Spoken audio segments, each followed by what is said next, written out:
আরে ইন্টারনেট কাজ করতেছে না কেন? কোন দেশে থাকি কোনো কিছু ঠিক নাই। অ্যাকচুয়ালি সব তোমার দোষ। তোমার আগেই বলছিলাম কানাডা চলে যাই, তুমি তো শুনলা না কথা। আসলে আমার আম্মারও দোষ আছে যে তোমার মতো ভাদাইম্মার সাথে বিয়া দিয়ে দিছে। আরে আমি পছন্দ হয়েছে বললেই কি বিয়া দিয়ে দিতে হবে নাকি? আরে এখন দেখি মোবাইলটাও কাজ করতেছে না। আরে রাগের ছোট দুইটা বাড়ি মারছি, এতেই কি নষ্ট হয়ে যেতে হবে নাকি? আসলে দোকানদারের দোষ। দূর দেখছো, এই বিল্ডিং এ ওঠার সময় আমি তোমাকে বলছিলাম যে ডেভেলপার যে জিনিসপত্র দিছে একদম ভালো দেয় নাই, নাইলে এইটুকু একটা মোবাইলের বাড়িতে এই একটা কাজ ভাঙে যেতে পারে। আচ্ছা একটা কথা শোনো। কি শুনবো তোমার কথা? তুমি তো সব আজেরা কথা বলো, কাজের কথা তো আমি একাই বলি। তোমার পায়ের দিকে দেখো। এইটা কি? তোমার পায়ে ইন্টারনেটের তার প্যাঁচায়া খুইলা গেছে, এই কারণেই নেট পাইতেছিল না। ও বাই দ্য ওয়ে, ইন্টারনেটের লাইন এমন জায়গায় কেন লাগানো হয়েছে যেখানে পা লাগা খুইলা যেতে পারে? ইন্টারনেট ওয়ালারা যখন লাইন টানছে তখন তুমি খেয়াল করো নাই কেন? কই আসিলা তুমি? সো এইটা তোমার দোষ।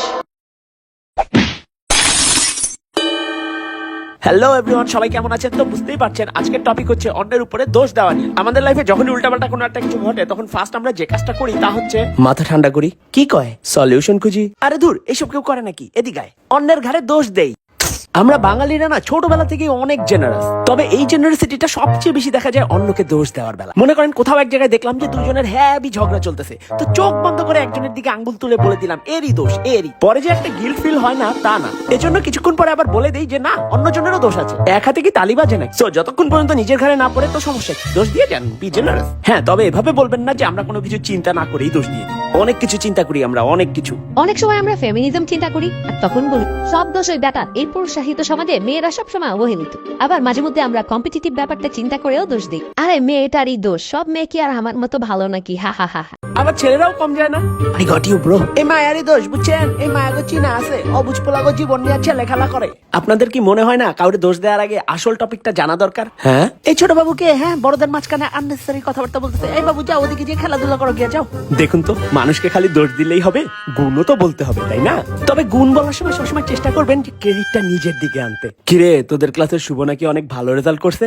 হ্যাঁ ভালো করছে তো। আমার সাথে আসলে ওর খুব ভালো একটা সম্পর্ক, আর আমি এর জন্য ওর জন্য খুব দোয়া করছি। আর আমি একটা জিনিস খেয়াল করছি, আমি কারোর জন্য দোয়া করলে না কবুল হয়ই হয়। তো তুই নাকি ফেল করছিস? আসলে আমি না নিজের জন্য কখনো কিছু চাই না।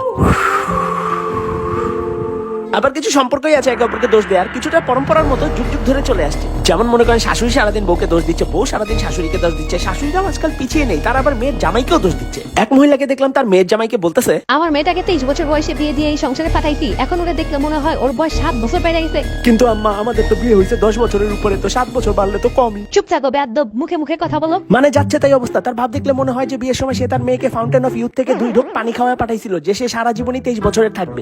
দোষ দেওয়ার বেলায় আমরা এখন এত এক্সপার্ট যে আমরা প্যারানরমাল এন্টিটিদেরকেও ছাড়ি না। এই আমি দেখলাম তুমি বিলকিসের সাথে ঘুরে বেড়াইতেছো, তুমি কি আমার সাথে চিট করতেছো? আমার কি মনে হয় জানো, আমার উপর না জিন আসর করে, সেই জিন আমারে দিয়া বিলকিসের সাথে প্রেম করায়। সব আসলে জিনের দোষ। আচ্ছা, তবে আমি কি শুনছি জানো, ঝাড়ুর বাড়িতে নাকি জিন ছুটে যায়। হ্যাঁ, আরে ছুটে গেছে জিন ছুটে গেছে। হ্যাঁ, অফিস আদালতে তো মনে হয় মাঝে মাঝে সাবঅর্ডিনেট হায়ার করা হয় দোষারোপ করার জন্য। এটা একটা হিডেন জব রেসপন্সিবিলিটির মতো। মানে ডিপার্টমেন্টে খারাপ কিছু একটা হইলেই বস লাভ দিয়ে উঠে আঙ্গুলটা সাবঅর্ডিনেটের দিকে দেখায় দিবে। আর ভালো কিছু হইলে তখন সাবঅর্ডিনেট সে চোখেও দেখে না, তখন নিজের কৃতিত্ব জাহির করতে করতে সে উল্টায় যায়। অফিসে বসের দেয়া দোষ, বাড়িতে বোর্ড দেয়া দোষ, সব দোষ আপনি নিয়ে আপনিও রাস্তায় নেমে পড়েন অন্যদের দোষারোপ করতে। কি করবেন? আপনারও তো ফ্রাস্ট্রেশন রিলিজ করতে হবে, তাই না? এইভাবে একে অপরকে দোষ দিতে আমরা এমন ভাবে আসক্ত হয়ে পড়ছি যে এই আসক্তি থেকে বাঁচার জন্য আমার মনে হয় আমাদের রিহাব সেন্টার খোলা উচিত। শুধু আসক্তি আছে বললেই হবে না, আমাদের কিন্তু আবার অন্যান্য আসক্তি অনেক কম আছে অন্যান্য দেশের তুলনায়। এই যেমন ধরেন অন্যান্য দেশের লোকেরা দেখি আই এম সরি বলায় অনেক আসক্ত, আমাদের কিন্তু এরকম আসক্তি নাই। আমরা একদম ঝুঁকেগা নেই সালা, এরকম অ্যাটিটিউডে বিশ্বাসী। মনে করেন রাস্তা দিয়ে গার্লফ্রেন্ডের সাথে কথা বলতে বলতে একজনের উপর দিয়ে হাইটা চলে গেলাম, তো কি করবো? উল্টায় ঘুরা তাকে সরি বলবো? না না না না না না, উল্টা বলবো ওই মিয়া চোখ কি মাথায় লয়ে ঘুরেন, আমি আইতাছি দেখবেন না, সইরা দাঁড়াইবেন না। এইটারে কয় অ্যাটিটিউড। হ্যাঁ, সরি বললে তো হাইরা গেলেন, দোষ মাইনা নিলেন, তাইলে তো আর হইলো না। আমার অনেক বন্ধু যারা বাইরের দেশে থাকে তারা বলে ওখানে লাইফ অনেক বোরিং। আরে বোরিং তো হবেই, কোনো একটা গ্যাঞ্জাম লাগার আগেই সরি বলে সব ঠান্ডা করে দেয়। কিরে, তুই আমার পায়ে পাড়া দিছস?